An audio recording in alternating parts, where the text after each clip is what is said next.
Magandang araw po sa inyong mga nilalang.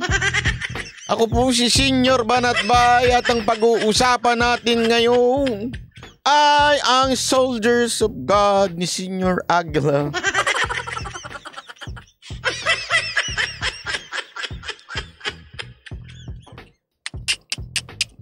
At syempre, ang komento ni Libayan kay Senator Robin Padilla na isa na naman pong sablay. Grabe talaga. Ito si Libayan, inaraw-araw nakaob-oban, no? Grabe ho, as in, ewan ko ba, wala na ho siyang kadala-dala, no? Feeling ko talaga, anesthesia rin ng vitamins ito, eh. Walang pakiramdam, eh. Di ba? Talaga nga naman. Hindi, sa bagay nga naman, ang taas ng ano niya, engagement niya, pag sikat ang kanyang binabanatan, talaga nga naman, lugligpak-limpak na salapinan naman yun. Views na naman yun eh. Oh. Mamaya papakita natin. Anyway, pag-usapan muna natin itong walang katigilang pangyayari patungkol ho dito sa ewan ko ba, itong si ano? Ay nako, itong Socorro na ito, ha? Nadadamay tuloy yung buong Socorro. Miss Gwen Adeser, maraming salamat. Uy, by the way ha, just wanna say thank you sa mga lahat na nagpapakulay.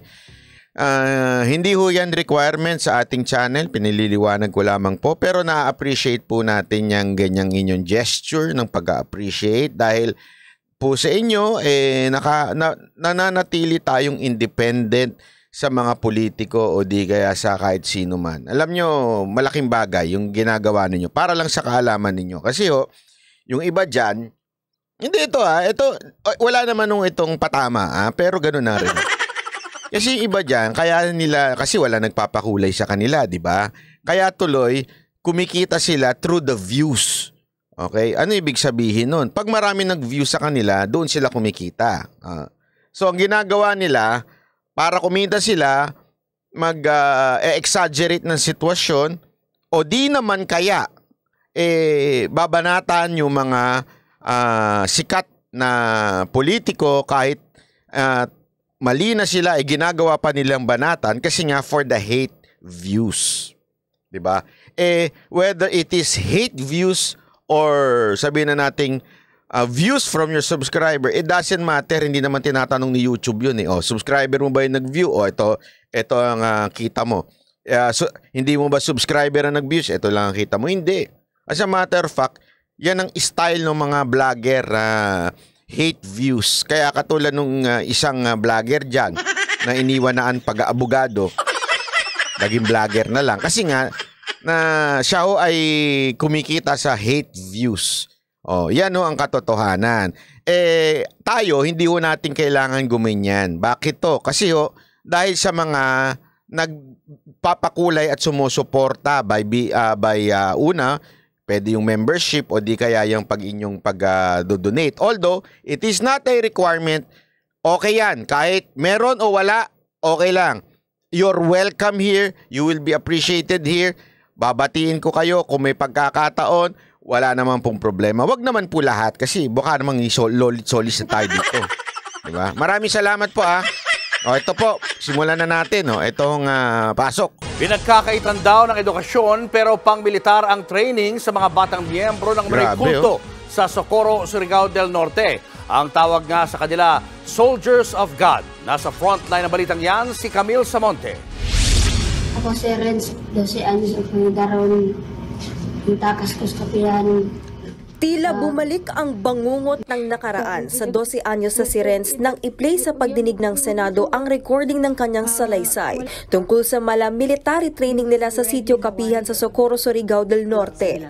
Dati siyang miyembro ng umano'y kulto na Socorro Bayanihan Services Incorporated o SBSI. Nang magbibigay na siya ng salaysay, hindi niya napigilang mapaiyak. Your Honor, for a while, Your Honor. Sure po. Sorry. Pagkalipas ng ilang minuto, umayos na ang pakiramdam ni Renz. Isiniwalat niya ang nakitang sakos-sakong armas na dinala raw sa kanilang bahay noong eleksyon. Ginagamit niya ito sa kanilang training. Kayo ba'y tinetrain para maging sundalo? Gitrain ba kuno mo nga mahimong sundalo? Oo. Oo, Your Honor. 12 years old ka rin, tinetrain ka para maging sundalo? Opo. Naging emosyonal ulit si Renz nang ikwento niya ang naranasang hirap sa loob ng sitio Kapihan sa pamamahala ni J. Renz Kilario o mas kilala bilang Senyor Aguila. Sa barracks na mo magakot may kuan buhangin. Yatid Dutch. Sa barracks kasi daw nila is pinapakuha sila ng buhangin at ina-attendance, Your Honor. Barak, so lugar talaga ng sundalo or ng barracks, lugar ng pag-train para maging sundalo? Opo. Sumasa ilalim siya sa matinding training samantalang pinagkakait daw ni Senyor Aguila ang kanilang edukasyon. Bakit ka ba tumakas sa Kapihan? Kay wala may eskwela na. Karon bisag 12 yung edad. Di pagyabog ko ibubusuhat. Wala kasi silang pag-aaral, Your Honor, at 12 na yung edad niya, hindi pa siya marunong sumulat. Alam mo dito, eto I don't think siguro tinuturuan na ito yung mga bata. Sabihin talaga kung kita nyo naman hindi naman nagsisinungaling itong mga bata. Kaya alam mo, Senyor Aguila, kahit isa ka pang Aguila, babagsak ka din. Sabi ko sa'yo, hindi tama yung ginagawa ninyo. Kasi sa tingin ko, mas nagsasabi naman ng totoo itong bata na to kaysa sa inyo. Alam mo, Senyor Aguila, ito lang masasabi ko sa'yo. Pag ikaw talaga hindi umayos-ayos, sana magkaroon ka ng magkaroon ka ng sarili mong kawal sa loob ng bilibid. Doon ka na lang. Ay nako. Anyway, sana lang talaga umayos ka. Yung edad niya, hindi pa siya marunong sumulat.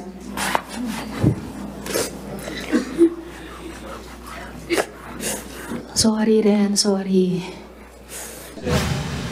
Agad namang kinumpronta ni Senator Ronald De La Rosa ang lider ng umano'y kulto. Hindi nyo pinapalabas yung mga bata para mag-aral doon sa baba? Hindi yan totoo, sir.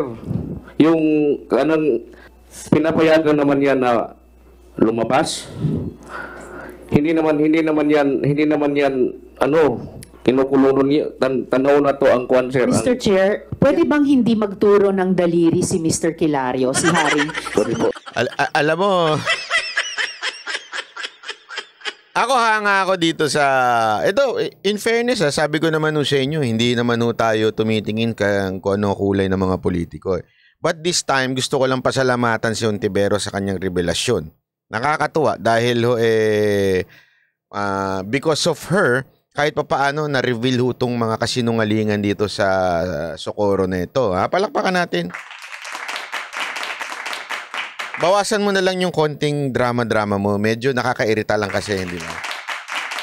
Medyo yung drama lang, medyo nakakainis. Pero yung kanyang ginawa, maraming salamat po, Senator Ontiveros, sa inyong ginawa. Pero dito halatang-halata nyo na yung galit na galit siya. No? Yung pagtuturo mo, Pero tama nga naman din naman yun. Kasi baka mamaya, nasisindak yung mga bata, di ba? Bata ho yan. Senyor Aguila sa mga bata. Base naman sa datos ng DepEd na nakuha ng lokal na pamahalaan ng Socorro, mahigit 800 estudyante sa elementarya at high school ang nag-drop out noong 2019 sa Socorro. Sa Socorro, talagang binawala nilang bumaba ang mga bata. Pero matigas sa pagtatanggi si Senyor Aguila. Ang tanong ko lang kung nakakalabas nila sa Kapihan para pumunta sa eskwelahan doon sa baba. Yes. Tinood. Yes? Gagawa sila. So, strike to ka na ha? Oo. Kahit sinong Diyos sinasamba mo, hindi yan makakatago sa katotohanan. Ipinakita rin sa Senado ang litrato ni Senyor Aguila kasama ang kanyang private army na may mga hawak na armas. Pinagtibay ng isang dating miyembro ng SBSI ang isiniwalat ni Renz. Bata pa lang daw talaga ay sinasani na ng grupo para maging soldier of God. May 7 level daw ang Grabe, no? Kachismis, kachisi, maraming salamat ha. Thank you very much ha. I like the way. Salamat po, salamat. Thank you very much. Alam mo, grabe ito. Papakita ko sa inyo yung picture mamaya. Dali, ano ba? Tawag pa ng tawag eh. Ano ba yan? You're live on TV. Hello? Good morning. Okay. 7 lang. O sige, okay lang. 7 lang. Ayos na yan. Sige lang, sige lang. Hirap sa inyo maglalagay-lagay kayo, tapos kulang naman pala. Hoy! Kayo mga ano dyan ha, yung mga grab mart, kung kulang naman pala, wag nyo nang ilagay dyan yung total. Bumili ko ng 20 pongkan sa grab mart, tapos sasabihin nila, sir, 7 lang po. Eh bakit sa 20 pwede nakalagay dyan? Di-edit nyo, tamad kayo. Ay, nakalive pala ako. Sorry naman. Sorry naman. Hindi ko alam. Hindi Food Panda yon, hindi Food Panda. Talay.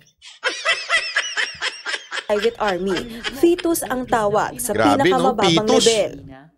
Bakit fetus? Mga bata ba? Bata po yun. Ilang taon na bata ang fetus? Grabe, 6 no? to 7. 6 to 7 years old. Nandun na sa Soldiers of God. Kinumpirma ng Police Regional Office 13 na may mga nag-awol ng polis at umanib sa private army ni Senyor Aguila dahil sa mga salaysay ng testigo. Kumbinsido ang mga senador na nag-ooperate bilang kulto ang SBSI.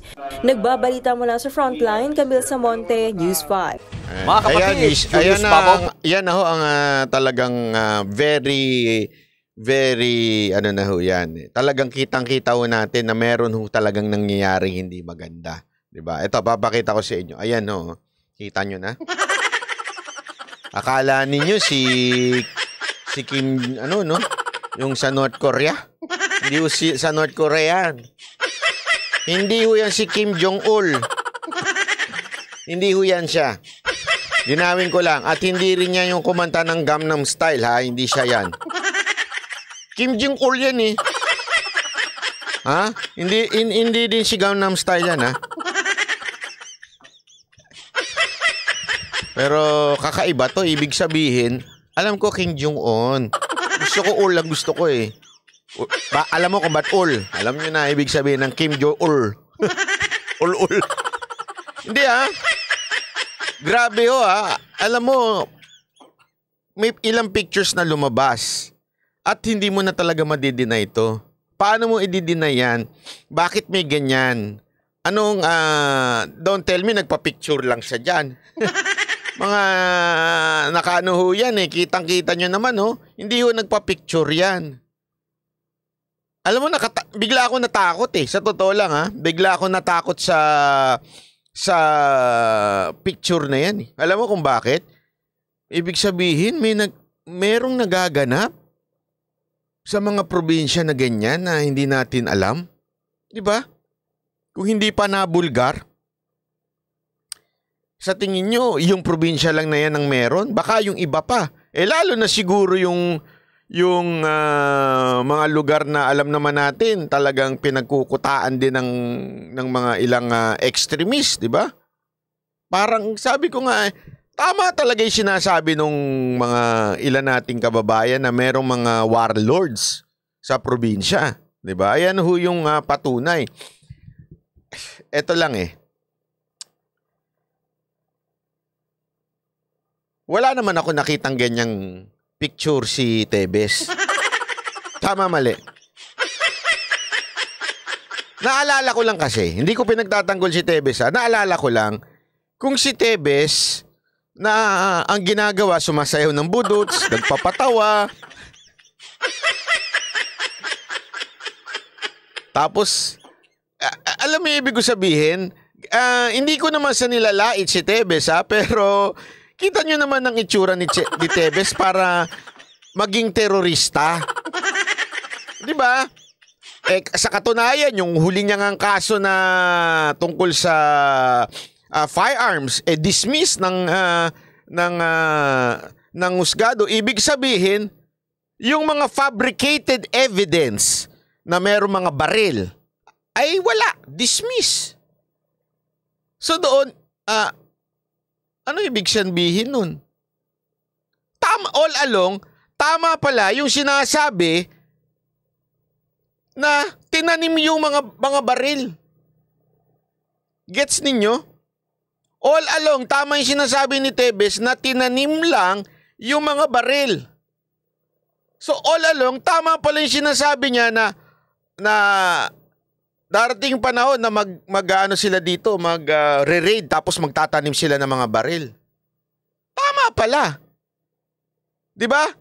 At sinungaling.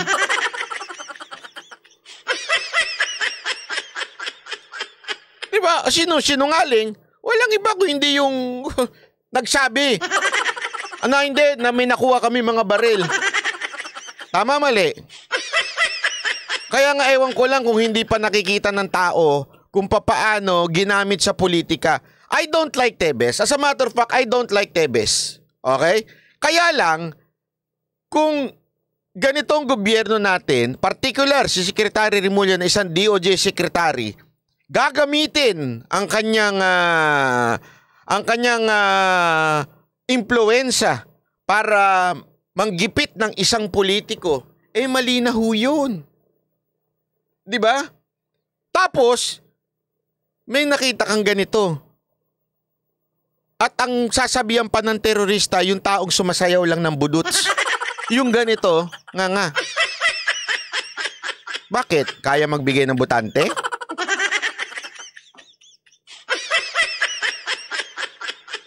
Mismong kapulisan na nagsabi, yung ibang mga kapulisan nila, umalis na sa kanila at pumunta na dito. Naging bata na nito, ni Senyor Aguila. Although some, actually particular si Senator Bato, sabi niya, mukhang may nagko-control dito kay Senyor Aguila. Mukhang merong mas mataas daw. Pwede rin, posible rin. Kasi baka mamaya, eto ay funded ng politiko. Hindi natin alam. Dapat silipin yan. Dapat silipin yan ng ating gobyerno. Baka nga naman, kasi yung mga ganitong estilo, meron nga doon sa balita, sinabi na dumating yung mga armas dito sa kanila, sa kampo daw nila, nung bago mag-eleksyon. So meaning, talagang ginagamitan nila yung eleksyon ng armas. Kasi garating talaga before the election. Tas buo yan. Naintindihan niyo ibig ko sabihin? Kaya sabi ko nga, ito dapat ang silipin ng Anti-Terror Council, di ba?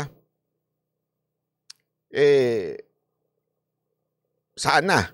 Kesa pag-inita ng isang politiko dahil nakatunggali lamang nung last election. Yun nga. Isipin nyo yun, ha? Wala ka makikitang private army dun. Wala ka nakikitang ganun. Tapos, yung mga ebidensya pang baril, dismiss yung case. So, ibig sabihin nun, talagang itinanim.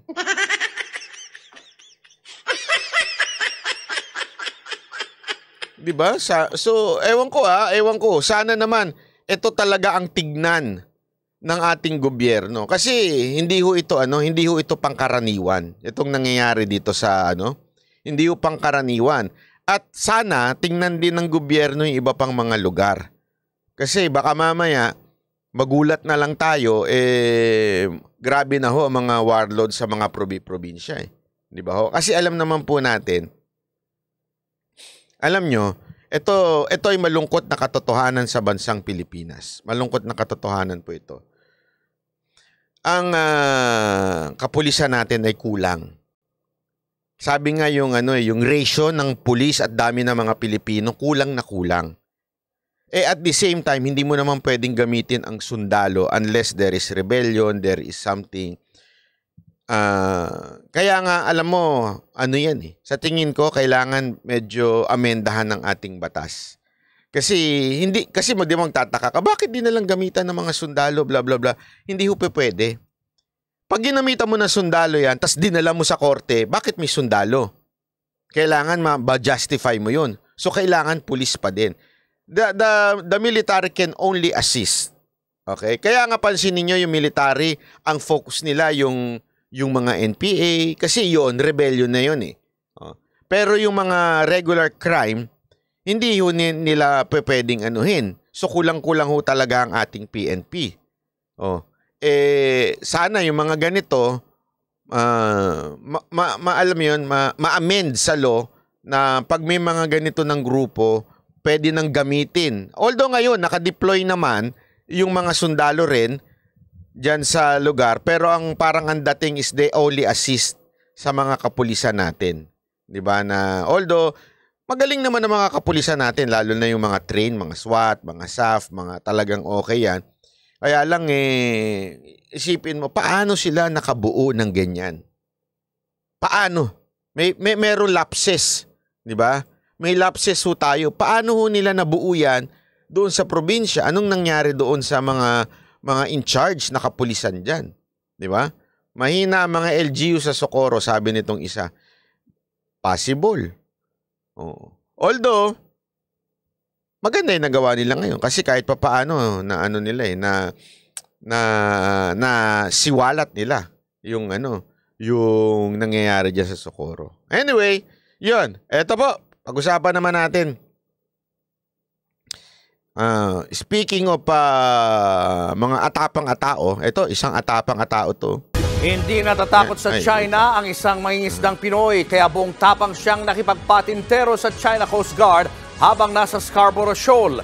Ang ilan niyang kasamahan sa laot, ikinwento ang malabangungot na enkwentro tuwing sila'y mangingisda sa sarili nating karagatan. Nasa frontline na balitang yan, si Jenny Dongon. Ito po, yung China, inarangan po kami. Ayaw po kami pala sa tayo. Ayan po, inarangan po kami yung China. Nasunod sa amin. Hindi pa man nakakapasok sa Scarborough o Panatag Shoal ang mga mangingisdang ito mula Subic, Zambales. Nakapalibot na sa bangka nila ang mga naglalakihang barko at speedboat ng China Coast Guard.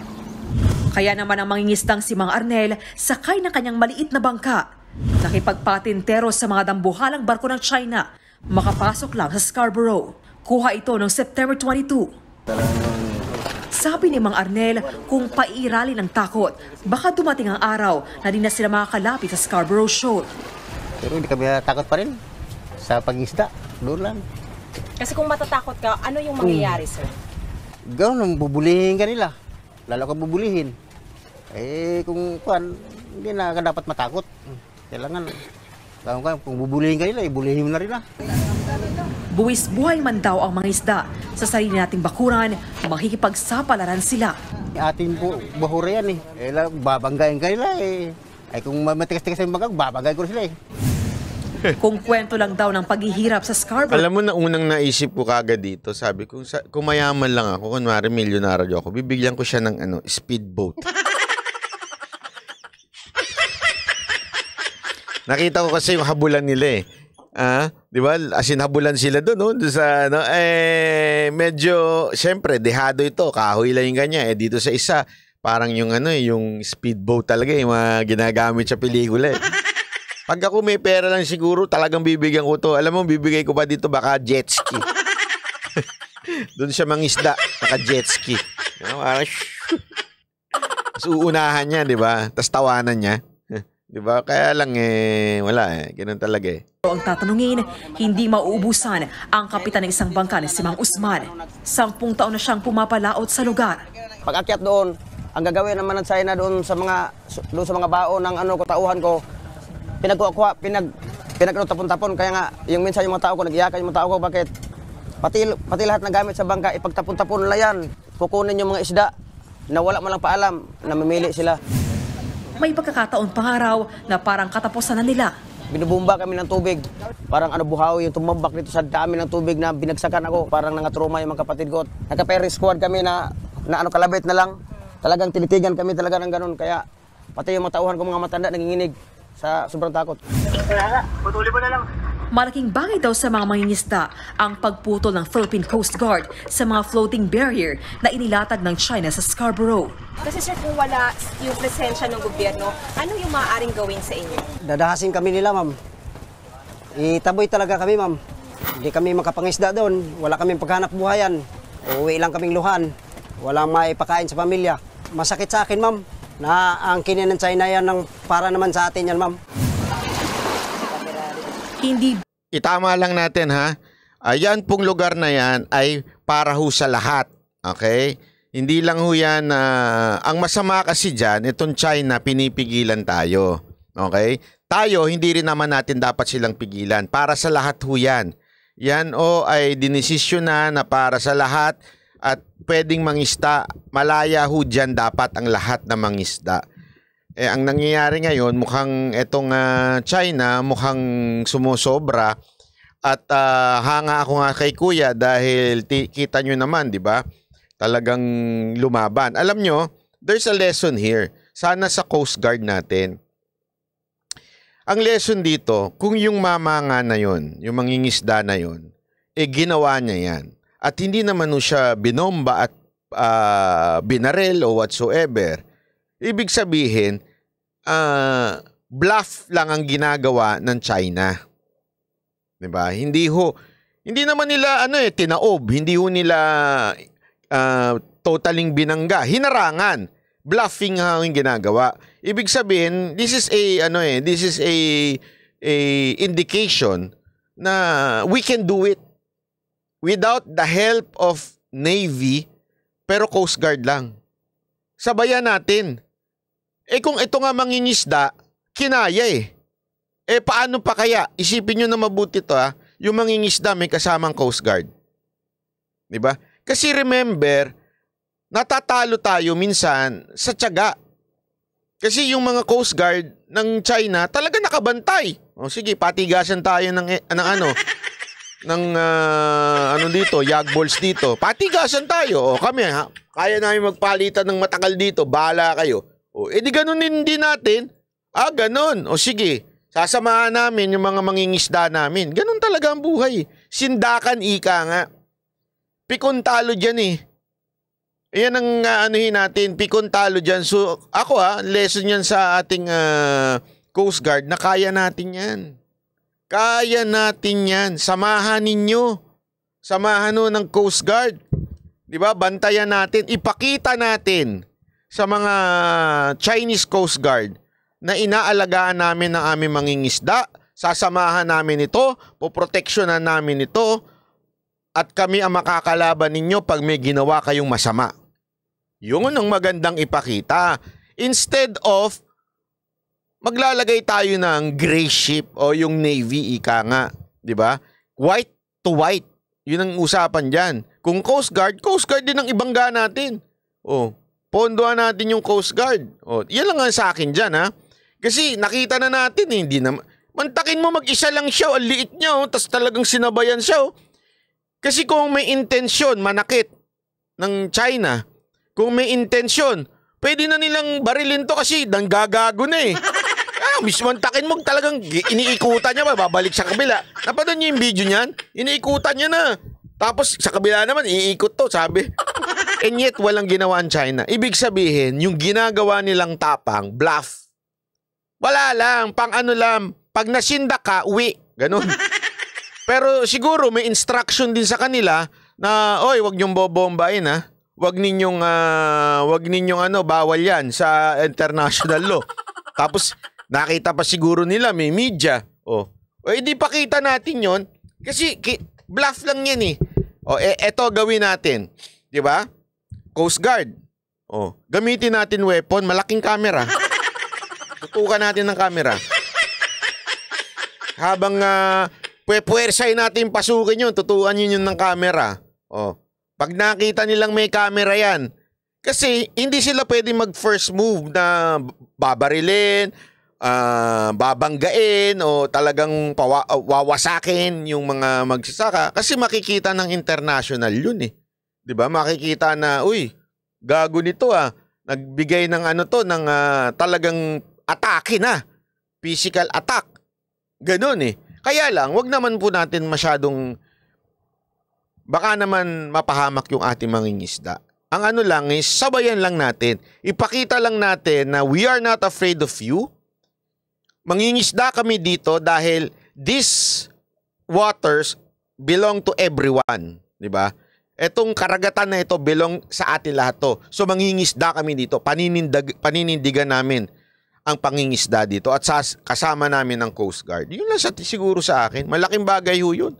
Dali nyo kalabas yung mga iPhone nyo. Ganun, no? Oh. Kasi weapon ngayon yan sa road rage. Yung cellphone.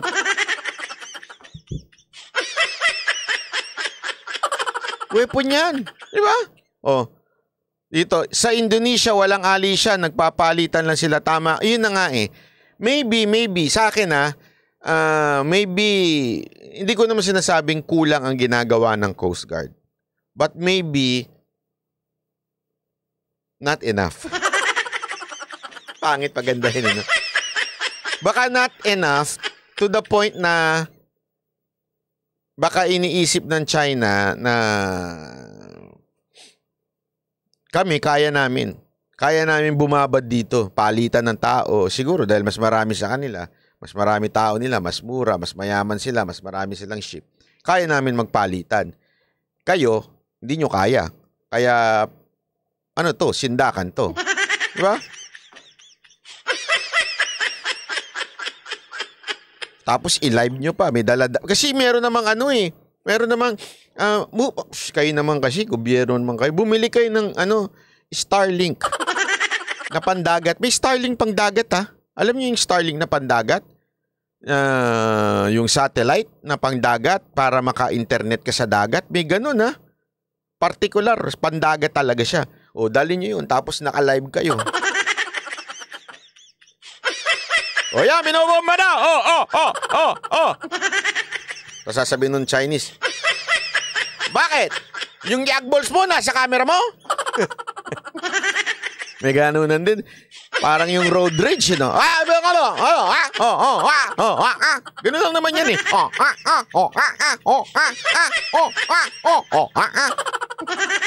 Tayo rin ganun. Ano? Ganunan lang yan. Sindakan lang yan, di ba? Sabi dito, boss, pasensya na sa comment, hindi talaga nila babanggayin ni maliit na bangka dahil pag ginawa nila yun, mare-report. Yun na nga sinasabi ko.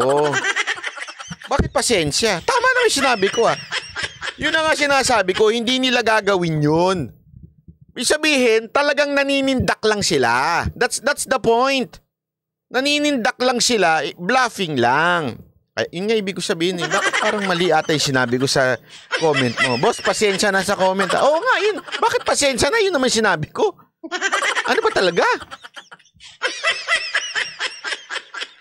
Tapos ipatulpo natin yan. Malay mo mag-sorry. Hindi. Tama, pero Debbie, tama yung sinabi. Hindi, ganito. Wag naman natin i-provoke. Iba yung word na i-provoke natin sila para magalit. Wag. Panindigan lang natin, di ba? Panindigan lang natin na we're not afraid of you. We will do this because this is our right. Di ba? Ito yung right namin Gagawin namin ito, bahala kayo kung anong gusto nyong gawin. Basta kami gagawin namin. Hindi kami matatakot na gagawin namin. We're not provoking them. Sana ganun. Wag naman yung ipoprovoke na tayo rin manggigit-git din ng mga mangingisda nila. Iba yun. Yun, provoking yun. Pero yung tayo ay mangingisda lang dahil karapatan natin na mangisda dyan, yun. Alam mo, tawan-tawa nga ako. Merong nag-comment dun sa interview ko kay Sas. Sabi dun, ano ba yun? Magkakagera o parang maglalaban lang para sa ngalan ng isda. Ang laki-laki naman ng... Pero actually may point yung nag-comment doon Kasi parang ito yung lugar. Tama naman. Naintindihan ko, ito yung lugar na pinag-aawayan. Pero ang dami namang lugar na pwede mong pangisdaan. Nagsisiksikan tayo doon. Para bang sino ano nito? Kami, pwede kami dito. Pero kung the intention is really pangisda lang, marami naman pwedeng isdaan eh. Doon tayo sa iba. Kaya lang mukhang nagkakaanuhan na ng ego eh, di ba? Yon, fish is worth dying for. Sabi ni Sas. If you think fish is worth dying for, go! Correct. Di ba? Oh. Ay, nako. Anyway, sana lang talaga, ito, may pinaglalaban si Kuya. Ang NBOS, nag-laser at water cannon ang China Coast Guard. And the problem nga, kaya nila hinaharangan because ayaw nga nilang papuntahin kahit sinong Pilipino. Yun ang bottom line.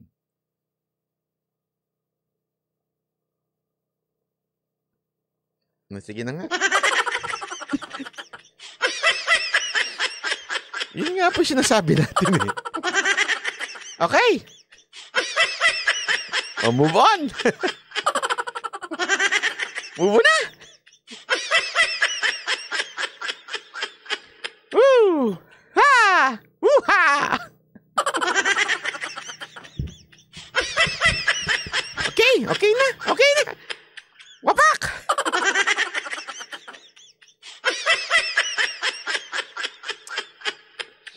Ay, nako. Anyway, ito pa. Pag-usapan naman natin tong eto. Alam nyo, pasensya na, pero etong mga nakaraang araw mukhang pumupunto sa akin si PBBM, si Marcos, mukhang pumupunto sa akin. Kasi meron na naman siyang ginawa na nagustuhan ko. Sabi ko, it's about time. Kasi ang dami ng ganito eh. Actually, hindi ko nga maintindihan kung nasa karapatan ba nila yun. Pero bakit ganun? Ito, panoorin nyo to ha. Pinatitigil ni Pangulong Bongbong Marcos ang paniningil ng mga LGU ng pass-through fee sa mga sasakyang nagde-deliver ng mga binebentang produkto. Layo niyang mapabilis ang paghatid ng mga produkto sa mga pamilihan. Nasa frontline ng balitang yan si Maricel Halili. Pinasususpindi ni Pangulong Bongbong Marcos sa mga lokal na pamahalaan ang pagkolekta ng pass-through fees sa lahat ng mga sasakyang nagde-deliver ng mga goods at merchandise.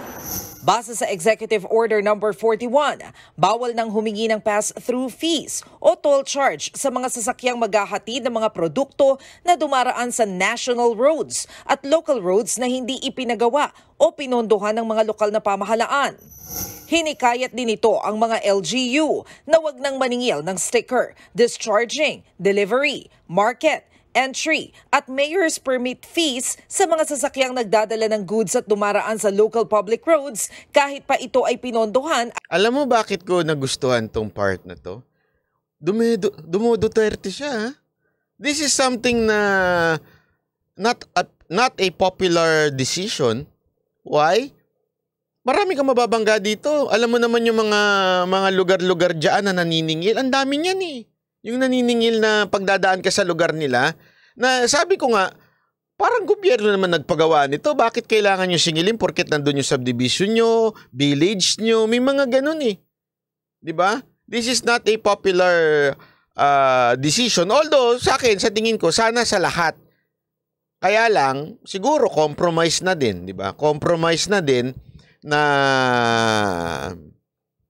para naman hindi mawalan ng kita yung kung sino mang kailangan kumita dyan na mga subdivision, village, o di sino mang mga LGU. Ang sinabi lang, yung mga nagdadala lang ng mga basic foods, delivery, di ba? Alam ko kasama dyan yung mga food delivery. Kasi kawawa nga naman eh. Tama na naman eh. Mantakin mo malaking bagay yung pagsisingil nila ng ganun. 'Di ba? Sa mga food delivery o delivery truck na yung mga delivery may uncle dyan doon, may 7-Eleven, 'di ba? May mga truck 'yon.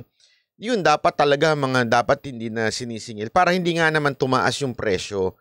This is a good move.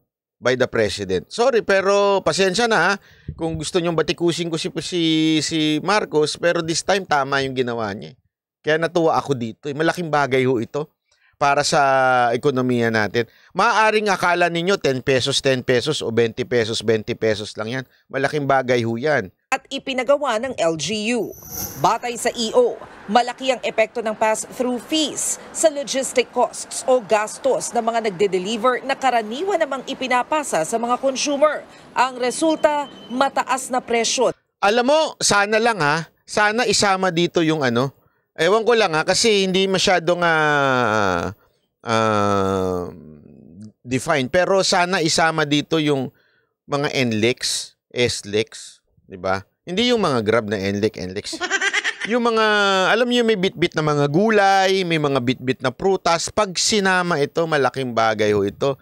May mga bit-bit na bigas.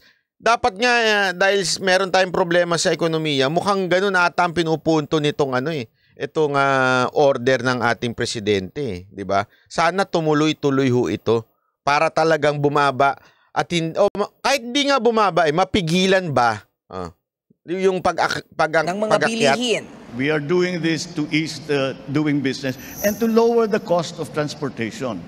Kasi kung dire-diretso yung truck na makapunta doon sa pupuntahan niya talaga, mas mabilis, ibig sabihin, mas mura. Palakpakan kita dyan. I mean, dapat matuwa tayo pag may maganda. Di ba na ginawa? Kasi ganyan tayo dito, hindi tayo panatiko. Yung panatikong pag anti-Marcos ka na dahil di mo binoto si Marcos, anti ka na sa lahat. Huwag ganun. Pasensya na, hindi ako ganun na kung naghahanap kayo ng panatiko, doon na lang po kayo sa iba. Ako hindi ako panatiko. Kung may magandang ginawa yung mama, papalakpakan ko. Kung pangit, pasensya ka na. Yari ka sa akin, di ba? At bawasan din sana ang tax ng food and perishable. Pero dapat balance din. Baka mamaya naman wala na tayo kitang Ako alam mo kung gusto ko talagang gawin. Ako gusto ko. Ewan ko taasan yung sin tax. Taasan talaga. Kasi hindi naman mapipigilan yung kasalanan ng mga tao. Hindi, biro lang. Hindi totoo isipin mo. Kaya nga, ewan ko kung napapansin nyo kayo mga taga-ibang bansa, ang mamahal ng mga garilyo-garilyo nyo.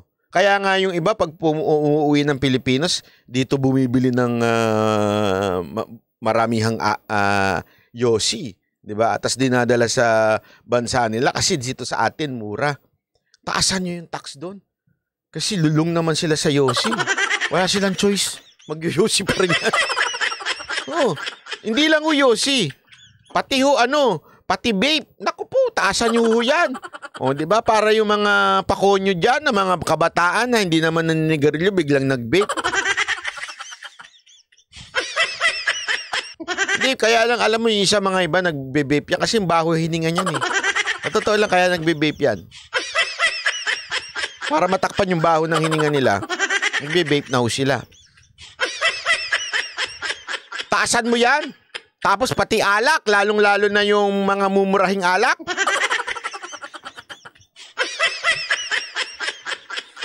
Hindi kasi yung mga mamahaling alak, medyo mataas-taas na tax nun. At saka hindi ganun kabenta yun. Pero mahalan mo yung yung mga alak na sobrang mura. Yung mga rights, ganun. Di ba? Tingnan ko lang.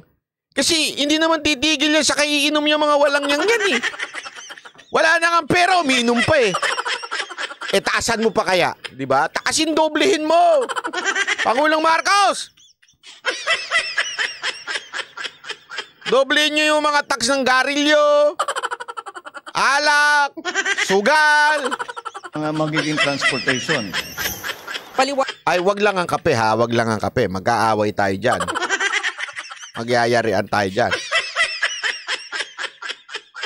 Hindi totoo naman Alam niyo kung bakit yung na yan, hindi talaga mababawasan yan. Kahit anong pigil mo, mantakin mo yung sigarilyo nga, itsura ng sigarilyo Nandun na la. Isipin mo to ha. Ganito. Tamaan, wag magalit. Pasensya na. Kita mo nga sa sigarilyo, di ba? Nandun na nga nakasulat. Ito ang future mo. Wasak yung... Isipin niyo yun. Which is, hindi naman nila ginawa-gawa yung picture na yun eh. Yun talaga ang ending ng mga nagyoyosi. Yung mga may cancer sa throat, wasak ang baga, as in, yun ang talagang ending ng naninigarilyo. Cancer. Mamatay sa kung ano-ano. Di ba? Pero yet, alam na nila ha. Alam na nila. Ito mangyayari sa akin. Bibili pa rin sila. Isipin mo yun. Ganon katindi po ang ambisyon ng tao. Kaya pag tinaasan mo tax niyan, naku po. Gaganon pa rin yan ng gaganyan. Panag ng Pangulo, importanteng suspendihin ang mga ganitong bayarin para iwas abala sa mga delivery truck. Mahalaga raw kasing gawing simple lang ang proseso na inuobliga sa mga transport. Alam mo, taasan mo pa tax?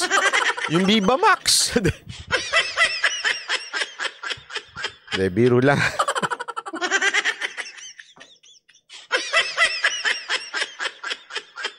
Magkano ba mag-subscribe sa Viva Max? Di ko alam ha. Sige nga, Gasky, nandiyan ka? Diego Latigo, magkano ba? Tindihan mong tax yan, doblehin mo? Wala na, Orange Tides lang sila pupunta, libre pa. Para agad maihatid ang mga produktong dala ng mga ito. Iba-iba ang bawat bayan na dadaanan mo, maglalagay ng roadblock, tapos mag-inspeksyon, ibang bayad for bawat ano. Habang nag-aantay ka, ini-inspeksyon niya, I'm sure nakikita ninyo ito, may nakapila ng mga truck na kahit overnight nandun pa rin. Kaya ease of doing business ang ating ginagawa. Alinsunod din sa EO, may 30 araw ang lahat ng LGU na mabigyan ng kopya ng kani-kanilang mga ordinansa tungkol sa pass-through fees sa Department of Interior and Local Government. Ito ay para mapag-aralan ng mga ito kasama ang Departments of Transportation, Public Works and Highways, Finance at ang Anti-Red Tape Authority. Hindi naman sakop ng utos ng Pangulo ang mga expressway na hawak ng pribadong sektor. Hindi kasama expressway. Naku po. Sayang. Pero malaking bagay sana kung kasama. Pero syempre, private nga naman yun. Ginawa nga naman nila yun. Syempre, kailangan nating pagbayaran din ng mga ano. Di ba? Ay, nako. Ayun na nga. Sabi, nagalit tuloy si Brian Nay. Huwag magtanong ng wala sa topic at paulit-ulit na ta-time out kayo. Malay mo, meron silang pagka-direktor. Gusto nila sila masunod. Pasensya na ho. Pagka wala sa topic, medyo, wag muna nating i-discuss. Kasi, alam nyo, ako yung tipo ng tao na nag-oobserba. Hindi ho kagad ako nagko-komento porket nakita ko na. Inaaral ko ho talaga kung what really happened. Bakit nagkaganito? Kasi I don't want to talk na wala akong full background, personal na alam. Yung mga tinatanong nyo sa akin, inaalam ko pa. Okay? Kung ano talaga nangyari, bakit nagkaganito. Eventually, pag nalaman ko, sasabihin ko sa inyo. Okay? Kasi ayoko lang yung out of opinion ko lang, ganyan-ganyan. Kasi ayoko magkamali. Baka mamaya, bigyan ko kayo ng maling impormasyon just for the sake. Diba? Alam mo yun, just for the sake of maging topic ko lang yun. Parang sinibayan, basta lang mabanggit. Ayoko ng ganun. Kasi hindi tayo yung tipo ng ganun. Ha? Inaaral ko po yan yung sa sinasabi ninyong confidential funds na ito ba'y talagang kagagawan, ni tambaluslos, ganyan-ganyan. Kaya lang, I don't want to jump into conclusion until may ginagather akong mga tanong. Diba? May mga ginagather akong mga kausap ng mga kongresista. Ganon tayo. Ha? Malinaw? Kaya wag po muna tayo magtatanong. Pasensya, hindi pala. Okay lang magtanong. Pasensya lang kung hindi ko kagad masasagot. Okay? Maraming salamat po. Ito muna. Ito. Ay, naku po. So, ito naman.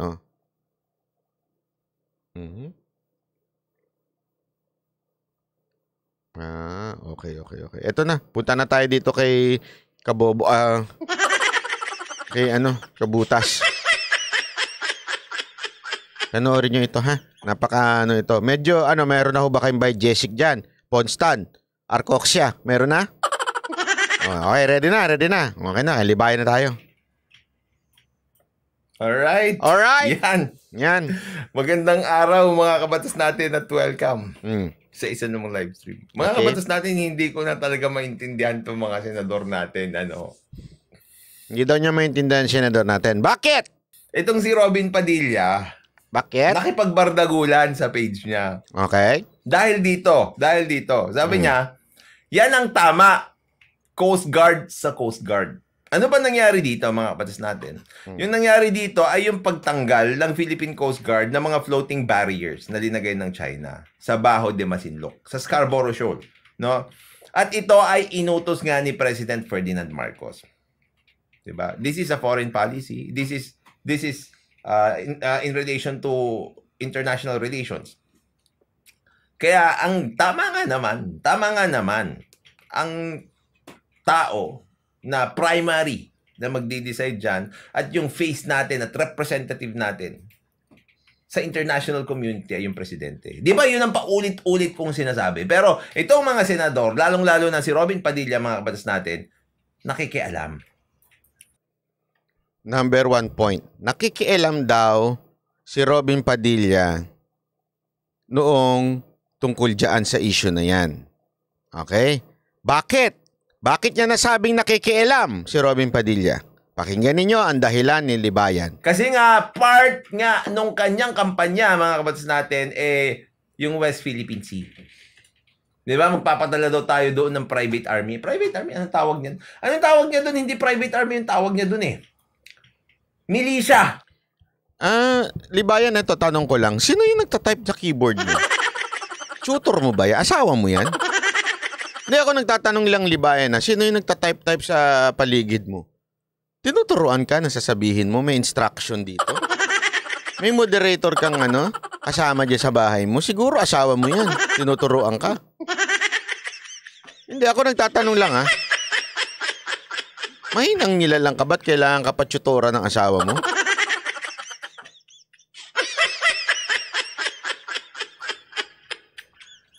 Magpapadala nga daw tayo ng militia, yun yung gusto niya mangyari, di ba? Kasi matapang daw siya. Tignan nyo. Coast Guard sa Coast Guard. Magkipag-chess lang kayo dyan, mga bayaning PCG. Philippine Coast Guard yan. Let our president do the talking and walking.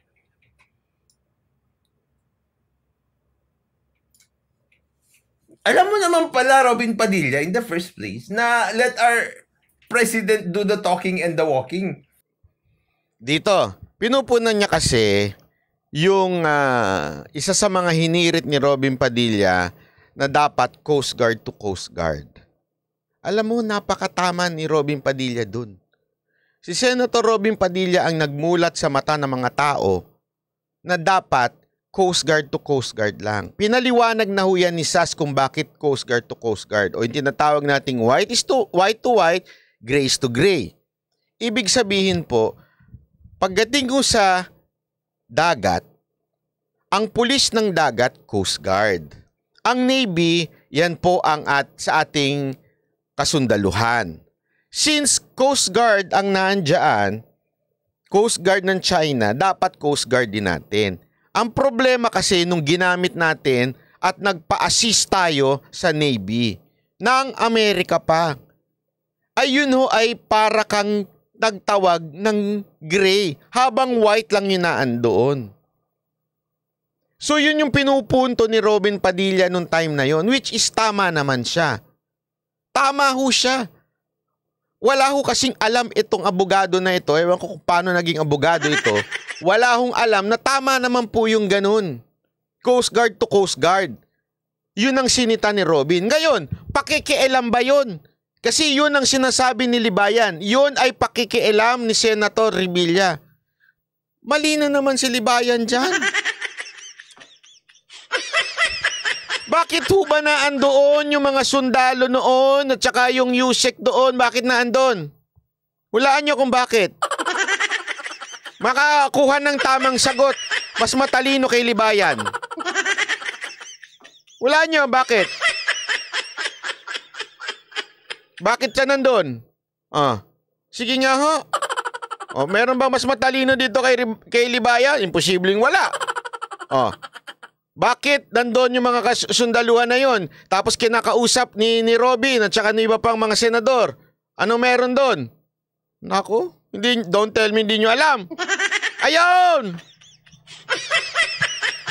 Budget deliberation. Bakit kanyo may budget deliberation?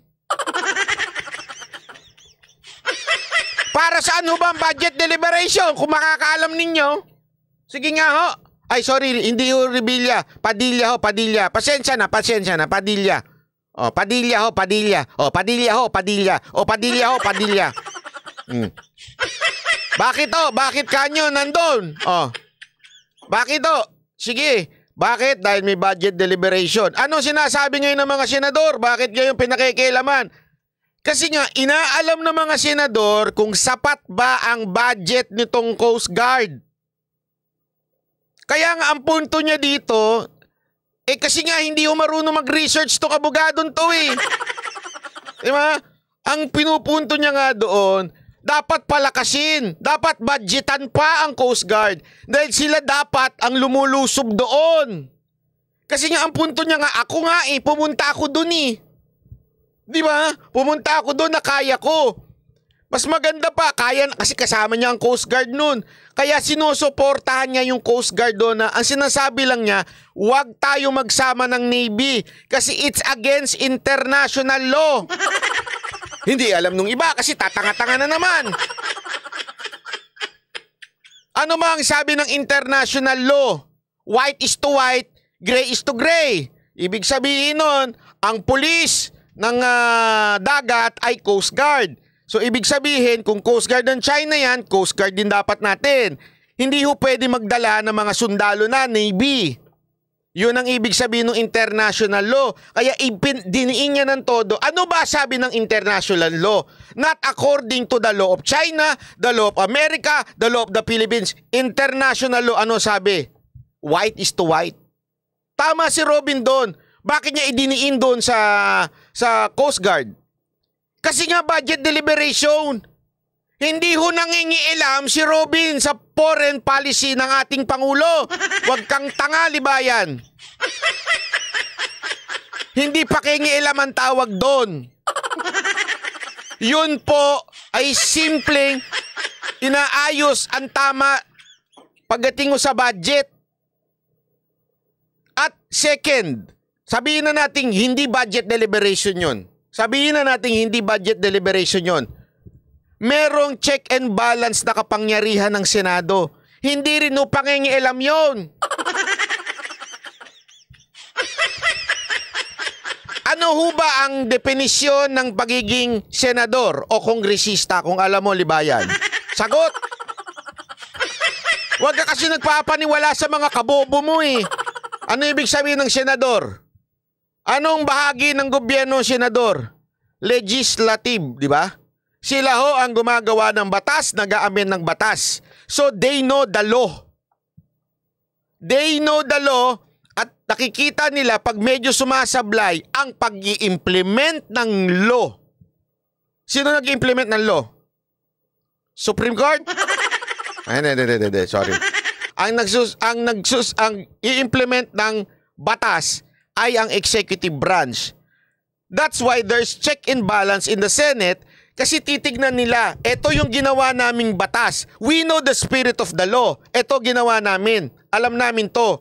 So i-check nila ngayon yung executive kung tama ba ang ginagawa nila in implementing the law. Now, in terms of architect ng foreign policy, it's the president. Tama. Pero yung application, ang nagbibigay ng budget o nag-a-approve ng budget, nag-a-approve ng budget ay ang Senate.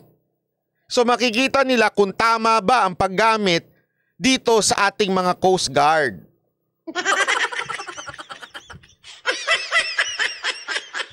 Kalma lang, Banat Bay. Paano ka kakalmahin sa mga ganitong kabobohan sa mga kababayan natin?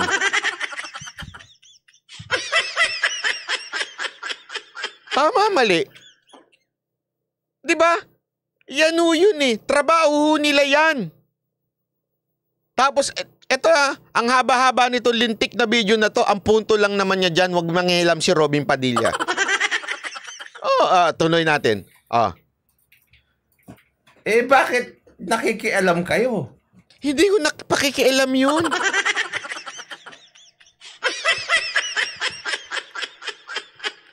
They're making sure that our money sa tax, ewan ko kung nagbabayad ka ng tax siguro naman. Yung pera natin, they're making sure tama ang napupunta sa Coast Guard. Parte nila yun, trabaho nila yun. Kaya nga inaayos yung budget Hindi pakikialam ang tawag dyan. Bihira ka, oo. Kayo yung bumuboses at nagsasalita ng kung ano-ano. Katulad na lang mga kabatas natin, yung resupply mission. Galit na galit si Robin Padilla dahil merong escort na eroplano ng Amerika. Uy, mali talaga yun Right. Ang tagal. Ang tagal ng tutor niya. Hoy, yung tutor, ang bagal mo! Halatang nag-aantay sa instruction Robin Padilla. Pakinggan nyo Dahil merong escort na eroplano ng Amerika. Wala nagtatype.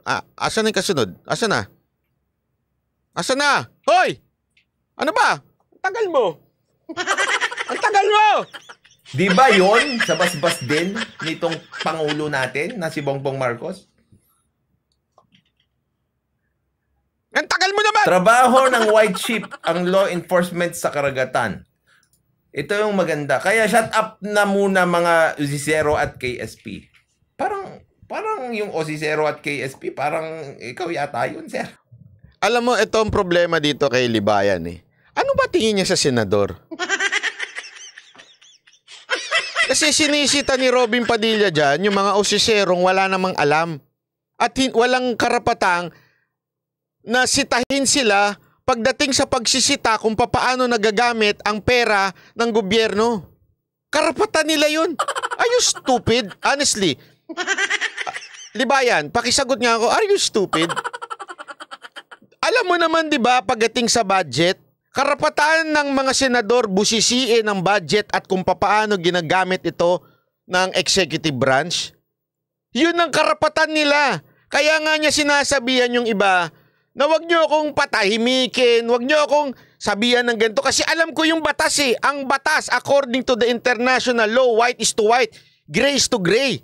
Kaya hindi dapat natin ginagamit ang Navy para pumunta doon. Alam niya yun Ikaw, hindi mo alam. At karapatan niya punahin yung Coast Guard at that time. Making sure na alam ng Coast Guard yun. Kaya nga sabi niya, di ba, kaya natin to Sabi pa nga niya kaya naman natin, nagpunta nga tayo dun naniniwala ako. Tinanong pa nga niya, kaya ba o hindi? Kasi remember, sinisigurado niya na yung pera ng taong bayan, yung tax natin, na ibinibigay natin sa bawat ahensya ng gobyerno, specifically, etong ahensya ng gobyernong executive branch, nagagamit ng tama. Karapatan ng isang mambabatas na punahin yun. Hindi mo alam yun, Libayan? Hindi nyo ba pinag-aralan sa law yun?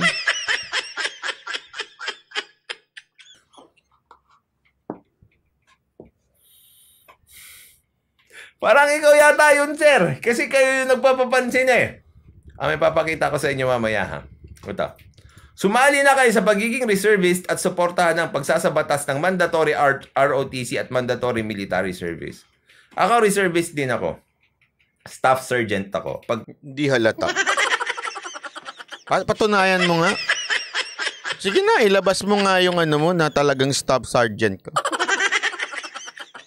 Sige ka. Ako, di ako naniniwala. Patunayan mo. Wala namang masama kung patunayan mo, di ba? Parang yung tanong mo sa akin, ako patunayan ko na dito ako nag-aral, dito ako Patunayan, mali pala nag-aral. Patunayan ko na abogado ang tatay ko or something. O ikaw din, patunayan mo. Hindi ako naniniwala. Sa'yo pa manggagaling eh. Hindi ka nga international no? Hindi mo nga alam eh. Yung trabaho nga ng senador, di mo alam eh. Patunayan mo yan. Kung maaari nagkaroon ng gera. Kayo ba naniniwala? Huh? Ako, di ako naniniwala eh. May estate ako. Estate ba yun? Yun. Ma-reinstate daw siya. Reservice siya niyan ha. Ma-reinstate daw. Ito pakinggan niya. Pakinggan niya ha. At mandatory military service. Ako reservist din ako. Okay. Staff sergeant ako. Pag kung maaari nagkaroon ng gera, ma-reinstate. May estate ako. Estate ba yun? Yun. Pag nagkagera daw, dahil reservist siya, ma-reinstate daw siya. Tapos binago niya, ma-estate ako.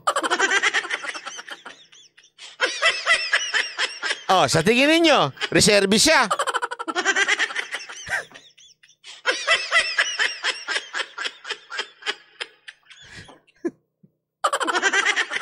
Sabi nito isa, paano ka ma-reinstate? Hindi ka pa nga nang-serve, kaya nga reservist yun. Kaya nga niya napaisip, bibiglang, hindi pala reinstate, estate pala. Tinanggal lang yung re. Ay, oh my golly. How come you become Paano ka naging lawyer?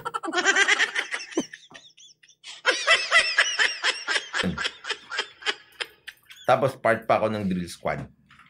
Drill squad. Trabaho lamang ng Pangulo. Pinagmalaki pa talaga. Ang foreign policy, let him do this job. Let him do his job. O di kung ganyan pala, Senator, hindi na kayo makikialam. Yun ang interpretasyon niya, let him do his job. Sabi kasi ni Senator Robin, let him do his job, si President Marcos daw. Ang interpretasyon niya, so kayo hindi na makikialam.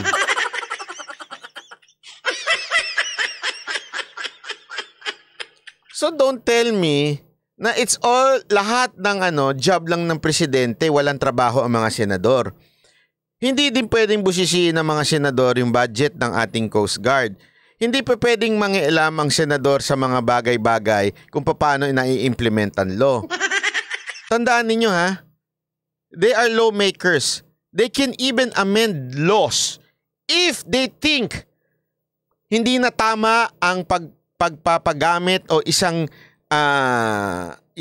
pag-i-implement ng executive branch. Medyo may nakikita na silang problema. Kaya nga nagkakaroon ng hearing is because gusto nilang malaman kung ito ba ay nagagawa ng tama o hindi nagagawa ng tama. Bakit? Pag nalaman na ng senador, bilang mga senador, they can now amend the law. In other words, it's part of their job to check if the executive branch is doing their job and if they are executing the law that they made. Kung tama ang pag-execute nito. Hindi mo alam yun? Paano ka naging lawyer? Honestly. Paano ka naging lawyer? Ang alam mo, even sa Amerika pinapatawag na senators, yung mga sundalo, they're checking. You know why? They're making sure that the law of the land is being followed. Tama ba ang pag-i-execute? Ngayon, paano nangyari yon? Are they the one deciding? No! Doon na papasok ngayon yung judiciary. Judiciary now will be the one to decide kung ano ang final interpretation of the law. Ganun yun Pero pagdating sa yung espiritu ng batas, nung gumawa, kaya nga 'di ba nung nagkaroon ng problema sa anti-terror law dahil sa ginawa ni Remulla, sinong hininga ng interpretasyon, sinong hininga ng opinion ng mga media? Walang iba kung hindi yung mga senador na nag-approve ng anti-terror law. Why? Para maintindihan natin kung tama ba ang paggamit ni Remulla. That's the job of the senators. Bakit hindi mo alam?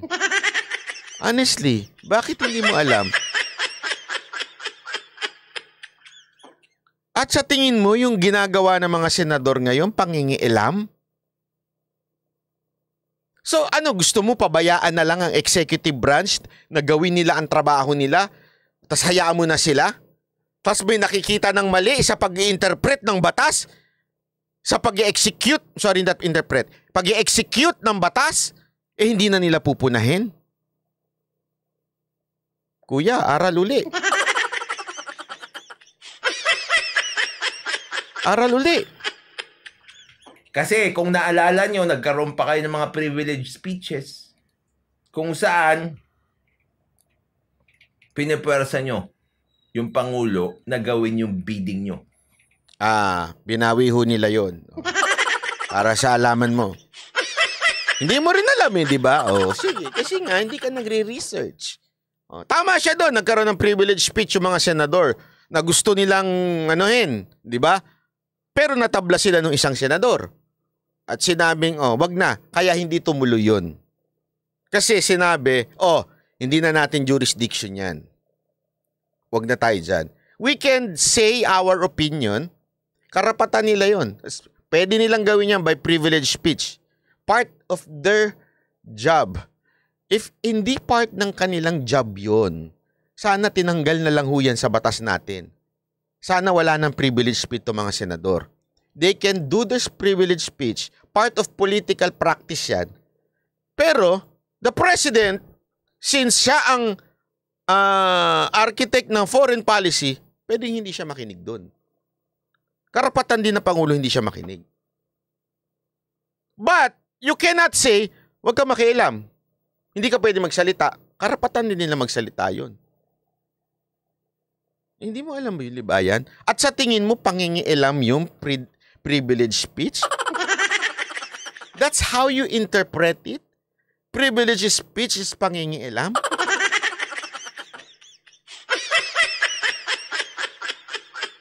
Iba, dinaig mo pa pala ang diktador. Diba? Boss Dada, dinaig pa nito diktador eh. Daganan mo nga yan. Pag nag-privilege speech daw, pangingialam na ng mga senador. How stupid is that? Madedemonetize na naman ako nito. Hayop na buhay to. Dahil sa'yo, di ba yan? Tapos ngayon sasabihin nyo, let him do his job. Di ngayon, alam nyo na. Ngayon, hindi pa yan mga kabats natin. Ito ngayon, alam mo, kung sa'yo, libayan, para maging busy ka, maging abogado ka na lang ni Senior Aguila. Tama sila dito eh. Hindi, wag naman kadebate ni Senior Aguila. Abogado na lang ni Senior Aguila. Bagay sila, baka magkasundo sila. Tinanggal na nila, no? Tignan nyo. Ito pa, tinan mo pa yung mga puna niya. Kaya nga alam mo, troll ang datingan nito ni Libayan eh. Basta lang makapuna. Di ba? Troll ang, ano niya eh. Troll ang datingan niya eh. Bakit? Panoorin niyo to. Mga ugok! Mas matagal pa yung post nito kaysa sa pagsasalita. Halatang nag-uubos ng oras. Talagang ano eh. Parang ano eh. Ganito.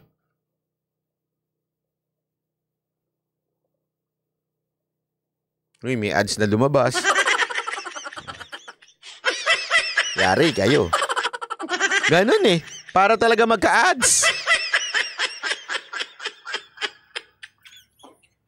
Tagal oh. Bago kayo humirit, pumunta muna kayo sa West Philippine Sea at subukan nyo tapang nyo ng walang dayuhan na nagpapalakas ng loob nyo. Ito kasi yung sinabi niya. Ito kasi yung sinasabi sa kanila. Na bakit sinasabi sa kanya? Na bakit kinu-question mo yung presence ng US aircraft doon? Alam, ang sakit niya. Mga ugok. Yan. Yes, Your Honor. So what's wrong? Yung laugh lang niya, wala lang. So what's wrong?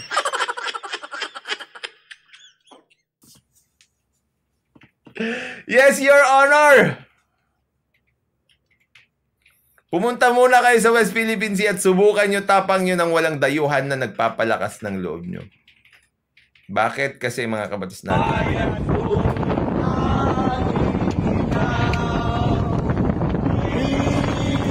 Alam nyo, ito rin ang issue ko eh. Ito yung pagtatawa kasi ni ano. Alam mo, insinuating itong si ito si Libayan na parang ang dating niya masama yung pagsasalita niya ng mga ugok. Wag ho nating kakalimutan. Okay? Wag ho natin kakalimutan na hindi ho yun masama. I mean, hindi ho yun kasi tandaan ninyo, hindi porket senador ka, kailangan ang datingan mo yung yes, Your Honor. Yes, yan. Hindi ho. Bakit ho? Ganito lang kasimple. Pag in English yun, sigurado, bilib na bilib tayo Miriam Santiago yan. Defensor Miriam Santiago. Pero pag Tagalog, hindi yan hindi yan senator. Hindi yan statement. Pero pag English, okay lang, statement. Tama, mali. Wag ko natin kakalimutan, di ba may batas nga tayo na sinasabi na no law shall pass abridging the freedom of speech and expression or the press. Kasama ho dyan ang ating mga senador. Wala naman ho silang ginagawang masama o masasabi nating illegal sa pagsasalita ng ganyan. Maybe, hindi pangkaraniwan kasi nga Tagalog. Pero sa totoo lang, Englishin mo yung mga sinasabi ni baka nabanggit na ho ni Senator Miriam yun. Sino dito nanonood ng mga video ni Senator Miriam yun? Tawa ko ng tawa Kasi ni-interpret ko sa Tagalog yung sinasabi niya. Malala kaya lang, alam mo naman tayo mga Pilipino, pag English, sosyal. Pag tinagalog mo na, salitang kanto. Ganon. Pero same meaning. Diba? Ganon lang yun Pwede pala siyang magganyan O yan. Ito naman yung interpretasyon niya. Pwede naman pala siya magganyan. Ba't siya nagganon? Ano bang pakialam mo? Bawal ba yung ganon? Bakit nakaganon siya? Anong pakialam mo? Honestly, yung totoo, wala kang pakialam. Expression niya yan.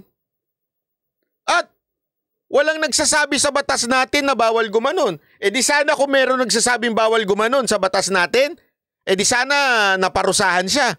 Kita nyo, wala ngang abogadong nagsampa ng kaso laban sa paggaganyan niya? O kahit na anong interpretasyon na ginagawa. Ibig sabihin, it's not against the law. Kaya nga walang sumubok Ikaw lang siguro yung malapo na. Ngayon, magagalit ka kung na ganito. Anong papakialam mo? Honestly, anong pakialam mo? Pati yung pinupuna mo, anong pakialam mo kung ganyan ang gawin niya ngayon? At una-una, iba yung kantahan doon, iba yung kanta dyan. Which is, tingnan nyo sa kanya na rin manggagaling na iba yung kanta. Ba? Choice niya lang ba yun? Pakialam mo ka. Choice niya. Okay. Ako nasasagot. Choice niya yan. Ito. I move. Hindi rin siya consistent Nakita nyo ba yung hindi pagiging consistent niya? Ito ang point niya. Bakit hindi daw consistent? Tingnan niyo yung point niya. Sabi niya na huwag makialam kasi nga trabaho ng Pangulo yun at siya dapat na magdidesisyon. Pero nakikialam naman sila. Lalong-lalo na siya. Because your interpretation is stupidity. Your opinion is wrong. That's why ang tingin mo hindi consistent. Hindi naman nun nakikialam ang mga senator sa foreign policy ng presidente. That's his point. Foreign policy ng presidente. Ang pinakikialaman ng senator, particularly si Senator Padilla, ay yung paggamit ng gray ship against the white ship. Yun. And remember, it's budget deliberation, making sure na naiintindihan ng Coast Guard, there is an international law. White is to white and gray is to gray. Meaning, Coast Guard to Coast Guard, hindi pa pwedeng Coast Guard tas Navy. Kaya nga niya binring up. Hindi ho paghingialam ang tawag doon. Sinisigurado lang niya na naiintindihan ng bawat, especially yung USEC na naandoon na ini-interview niya. USEC yun eh. Hindi naman niya ini-interview yung Coast Guard. Yung Coast Guard parang supporting lang. Ang kausap niya, USEC. Sinisigurado na alam nyo ba na international law is white is to white, gray is to gray? Hindi ho pangingialam ng foreign policy yun. Don't be stupid. Sorry di ba yan? Kasi yung interpretasyon mo mali. That's not pangingialam. Ang sinasabi niya dyan na the president dapat na magdidesisyon dyan, it's about the foreign policy of our country. Hindi niya pinakikialaman yun. Ang sinasabi lang niya pag-implement. Alam ba ng law? Alam ba na ninyo na ganito dapat sa international law? Yun. Ay, ewan ko ba bakit kailangan kapanturuan? Ngayon, isa pa sa hindi niya pagiging consistent, yung kailangan parang nakaganyan daw siya. Kapag nagpe-pay tribute doon sa flag ng Philippines, 'di ba? Ganyan. Ngayon, sa SONA, 'di ba? Ganyan. Tandaan mo ano 'yan ha? Ano yung kanta niya? Kinakanta niya diyan, Bayang Magi, ganyan 'yan. Yan yung kinakanta niya. Dito ano kanta niya? Pakinggan nyo. Tingnan nyo. Tsaka niya marirealize nung ipinlay niya na. Tsaka niya na marirealize na iba pala yung song. Tingnan nyo yung kamay niya.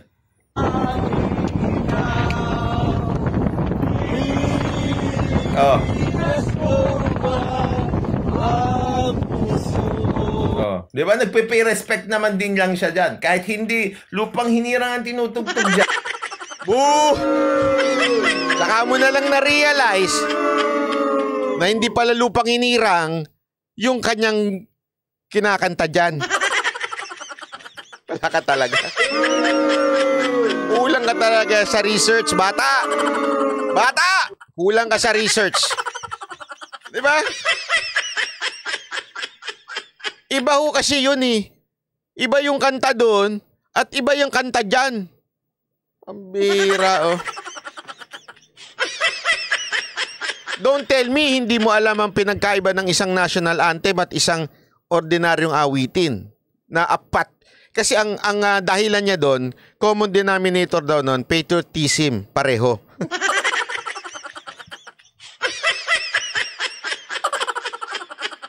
Paano ko kumanta ako? Ibong mang may layang patriotism din yan, di ba? Ginagamit yan ng mga dilawan. Tapos gumanyan ako. Ibig sabihin ba inconsistent ako? Bakit pagkabayang magiliw, ganun ka? Pero pag ibong mang may layang lumipad, ganun ka. Hindi ba pwedeng pareho na lang?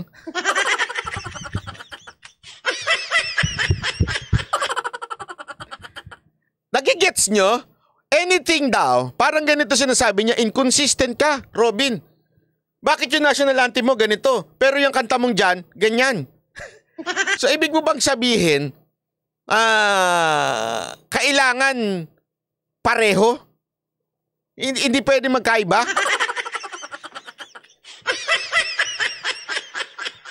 Iba yun eh. Yang kanta lang yan eh. Hindi naman yan national anthem eh. Bira to si Ewan ko, Libayan, kung nasan talagang atay mo. Ay, atay mo, utak mo. Tama kayo, Ariel. Halata, hindi ni-review bago magsalita. Oo nga, huli, di ba? Huli, booking eh. That's still paying respect to the flag. Naks! Nakaganyan siya sa... Paying respect to the flag, that's ordinary song.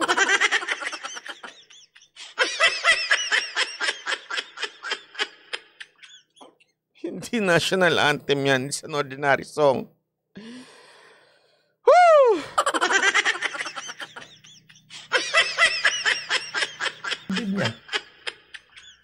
Tapos yung sa kanya, gano'n. Attorney Aguila ka na.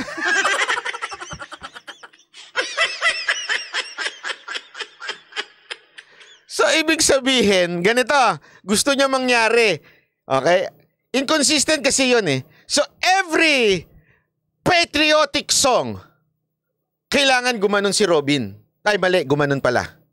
Kasi nagigets nyo, Sabi niya kasi, bakit nakaganito si Robin pag national anthem? Pagka ganito, same lang naman din yun. Patriotic song daw. So, ibig mo sabihin, every time nakakanta si Robin dapat ng patriotic song, o kahit yung kanta ni Tatay Digo, kailangan gumanyan din siya. Kasi gumanyan din siya kasi patriotic song yun. Terashita Kauri, maraming salamat. Ganon ang interpretasyon niya. Yun ang consistent sa kanya. Pero pag gumawa na ng ibang senya si Robin Padilla sa pagkanta ng isang patriotic song, inconsistent na si Robin.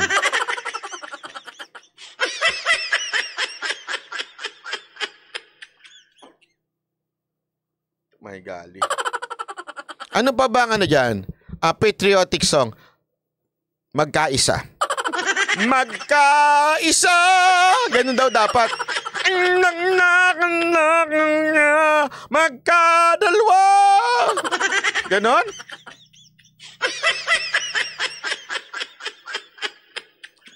Garski, pupunta tayo dyan. Mamaya, pupunta tayo dyan. Ano yun? Excuse me.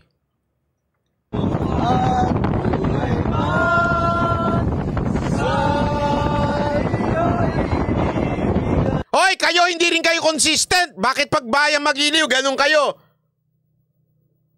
Pero pagka ganyan ang kanta, hindi kayo kung ano. Huwag kayong humawak sa barko, sa boat ninyo. Hayaan yung malaglag kayo, basta nakaganyan para consistent.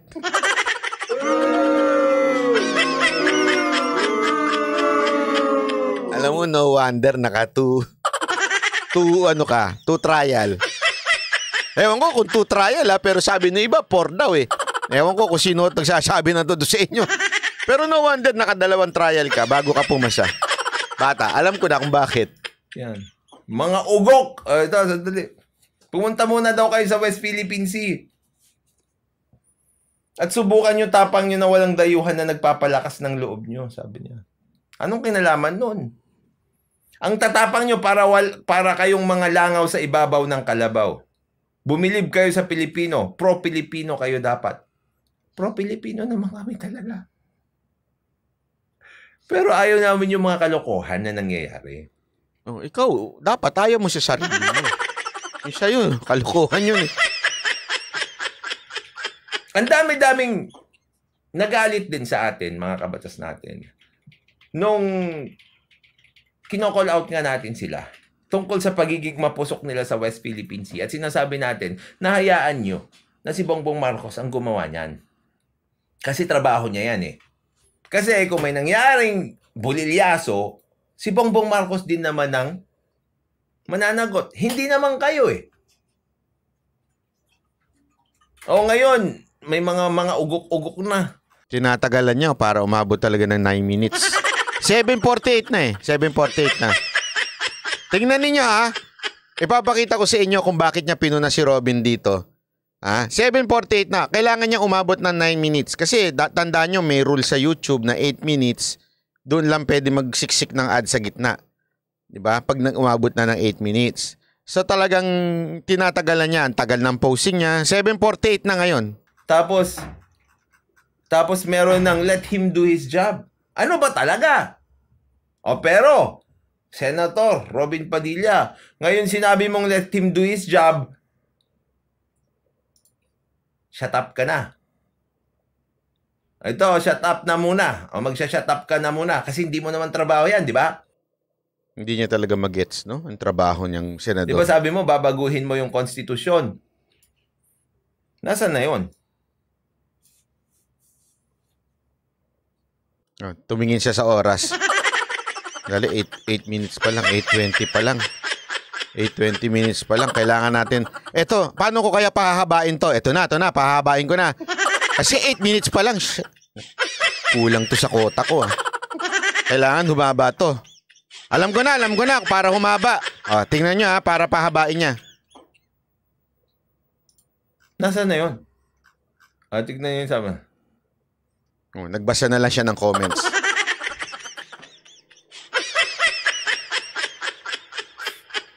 Pag pumunta si Senator Robin Padilla sa West Philippine Sea, nakakontak na yan sa China na pupunta sila para di habulin ng Coast Guard ng China. Nagbasa na lang siya ng comment para umabot talaga. Yeah? Galing, ano? Halatang-halata ang style na ganito. Brad, halatang-halata ka. Kung maloloko mo yung mga kabobo mo, ako hindi. Kabisado ko yung ganyang galawan. Kabisado ko yan. Kabisado ko yan. May mga ganyan mga vlogger eh.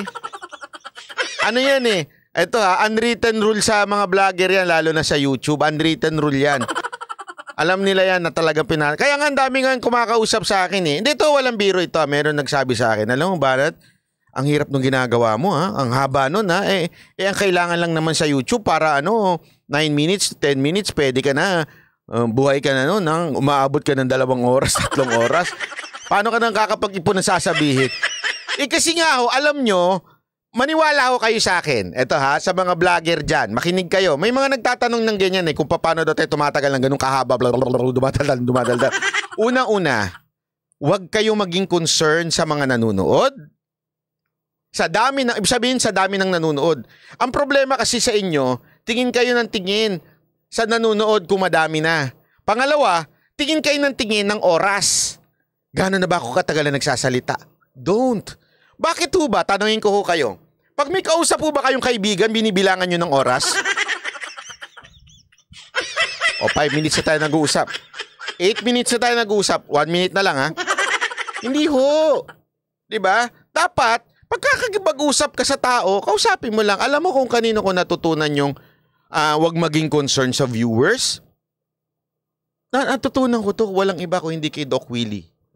Si Doc Willie, eto para lang sa kaalaman ninyo ha. Si Doc Willie isa sa mga nag-encourage sa akin nung simula. Kasi 'di ba si Mocha lang talaga ang nagla-live noon. Tapos ini-encourage niya ako, hindi basta bye, pag nag-live ka, salita ka na kagad, go directly to the point. Huwag ka nang nag-aantay ng audience.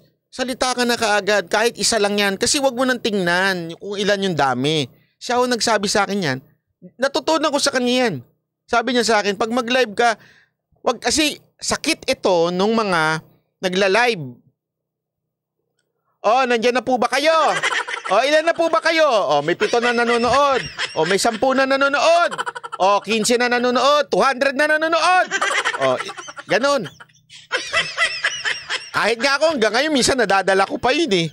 Totoo, aminado ko. Pero alam mo na, alala ko lagi si Doc Willie. Sabi niya, simulan mo na. Direct to the point ka na. Bakit? Mabibwisit yung manunood sa'yo uli. Yung mga replay. Mabibwisit sila. O ba't ka tumatawa na Harot? Ganun ka, no?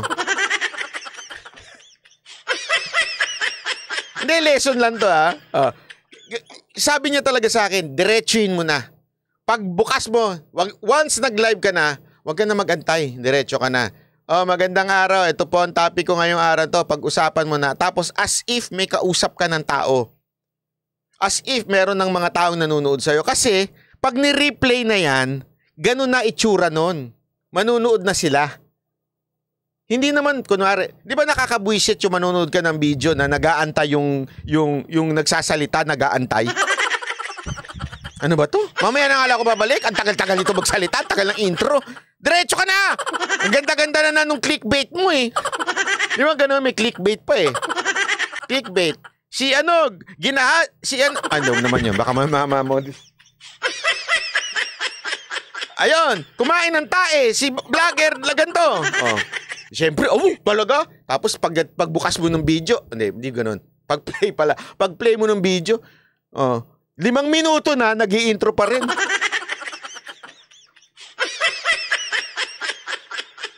Ay, totoo.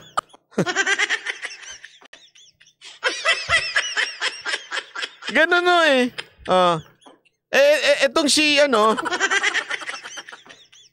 Libayan, halata eh. Ang tagal magsalita. Alright! Simula pa lang, alright! Tatawa mag-isa. Pag-usapan natin si Dr. Robin.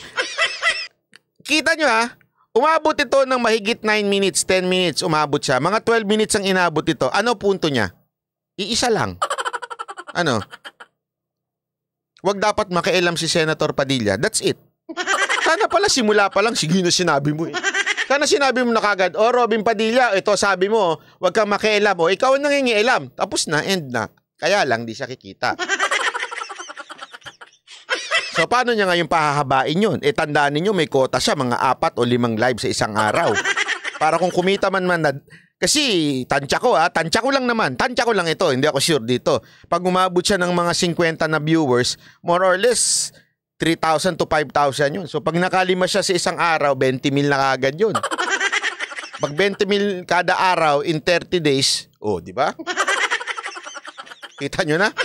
Ano gagawin niya? Batikusin si Robin Padilla. Alam mo ito gusto nyo mapatunayan? Tapusin na natin to kasi nakakasawa ng pagmumukha nito Ito gusto nyo mapatunayan? Punta kayo sa page niya. Saliksikin ninyo. Walang ibang topic yan kung hindi si Tulfo o kaya si Robin. Sa katunayan, pwede na nga niyan si Tulfo na lang Alam mo, lumiligwak siya kay Robin. Bakit? Kasi yung mga tao, naririndi na sa Tulfo niya, medyo bumababa na yung viewers niya pag Tulfo. Hindi na ganun kalaki. Mas malaki pa nga nung inaway niya si Piskal Kasi siyempre, alam naman natin, mainit yung debate. Diba? Ngayon, tinitingnan niya siguro, sandali, bakit pag si Tulfo binabanatan ko, hindi ganun nakasyadong kalaki? Pero pag si Robin, kahapon lang yung upload niyang kay Robin, umabot na ata ng 40,000 or 50,000, I'm not sure. Ganun na kagad kadami. Ibig sabihin nun. Chiching! Yun. Kahit ano punto niya, isa lang naman. Sabi ni Robin, wag na mangialam kasi si Pangulong Marcos ang nagdi-decide niyan. Ba't ka nangingialam? Yun lang yun. Yun lang yung punto niya. Wala nang iba. Pinatagal lang niya ng 10 minutes. Now you know. Mali na nga yung punto niya, mali na nga argumento niya, pinahaba niya pa. Para lang, chiching! Gusto niyo pang malaman? Bumalik kayo sa mga videos niya noon na hindi niya pa binabanatan si Tulfo. Tingnan ninyo. Ang ginagawa niya, yung mga trending, yun ang sinasakyan niya. Alam mo, yung trending na yan, nauubos yan. Hindi naman kasi araw-araw may trending. Tandaan nyo yan. Kaya alam ko yung gimmick niya Hindi araw-araw may trending. Swerte mo kung may araw-araw may trending. Diba? Pero pag hindi araw-araw may trending, nga ka. May goal ka 4 o 5 video kada araw Paano mo gagawin yun? Ayun. Walang iba kung hindi yung masipag na senador, si Tulfo. So lahat ng topic ni Tulfo, kahit nga yung mga taon ng topic ni Tulfo, binabalikan niya pa rin. Ganun katindi yan. Tapos, tuwan-tuwa naman yung mga kabobo niyang followers. Habang siya, kumikita ng kaching.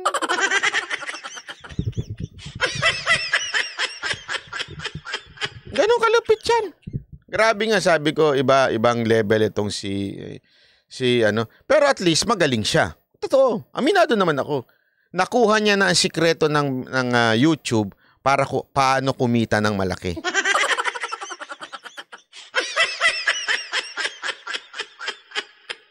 Yung sabi naman itong isa, marami talagang interpretasyon niya si Libayan na kakaiba. May sarili nga ho siyang law. Sino ba nagsabi may sarili siyang law? Pangalan pa lang nung channel niya, Batas Natin. Batas lang niya yun. Sana man lang batas ng Pilipinas. Hindi, batas natin. Sa kanya lang. At saka yung mga kulto niya. Oy, kayo mga kulto ha? Ingat-ingatan nyo yan. Sabi nga nung kaibigan kong, kakilala kong abogado, in the last days, there will be false prophet and false lawyers. Hindi pala lawyers, vlogger.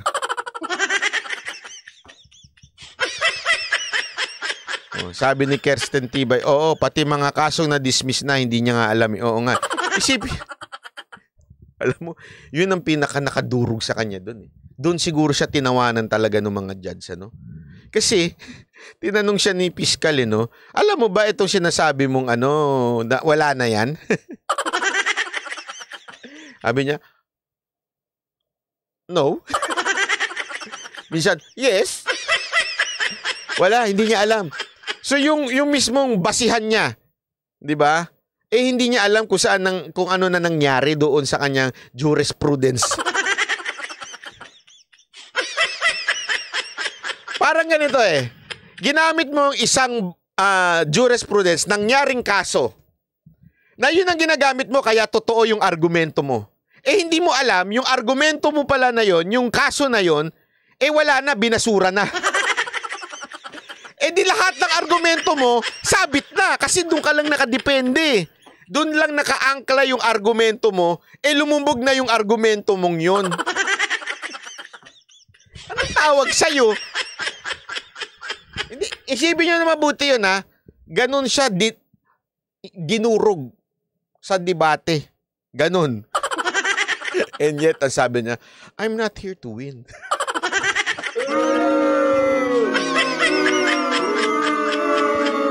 Tapos paniwala sa kanya yung mga kulto niya. Kaya kulto tawag doon eh.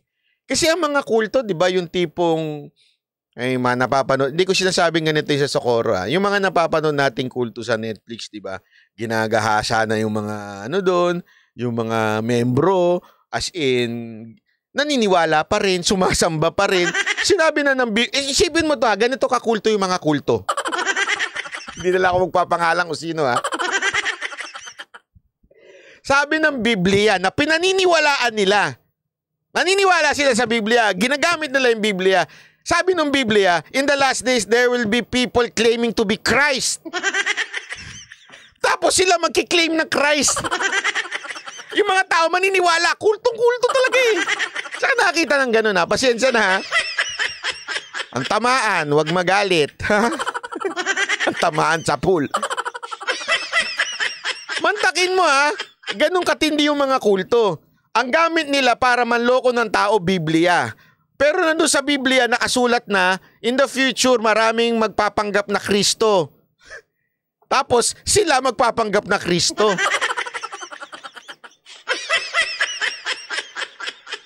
O, bagbaguhin natin yung pangalan, hindi Kristo, Son of God. Appointed. Isipin niyo yun. Tapos yung mga tao, samba pa rin. Ganon kakulto. Gamit yung Biblia para paniwalain sa'yo ha. Tapos sinabi na sa'yo na magkakaroon ng Kristo, mga peking Kristo, pagdating ng panahon. Tapos yung pastor mo nagsabing, appointed son of God ako.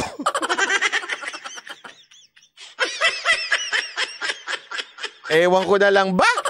Tama na nga, mag-ride na nga lang tayo, Boss Dada. Stop, Banat Bay Channel.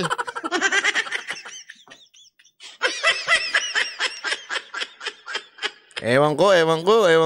Anyway, maraming salamat po sa inyong lahat.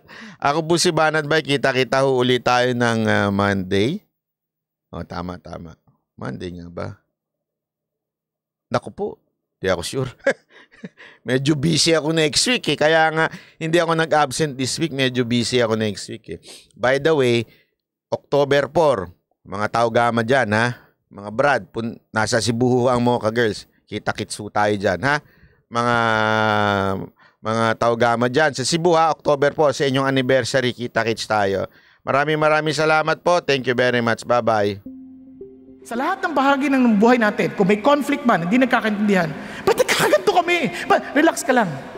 Dahil hinahanda ka ng Diyos bilang larawan ni Kristo Jesus. Pag natutunan mo yung bagay na yan at naayos mo yung problema, then you will see the beauty of Jesus Christ in our lives. Amen?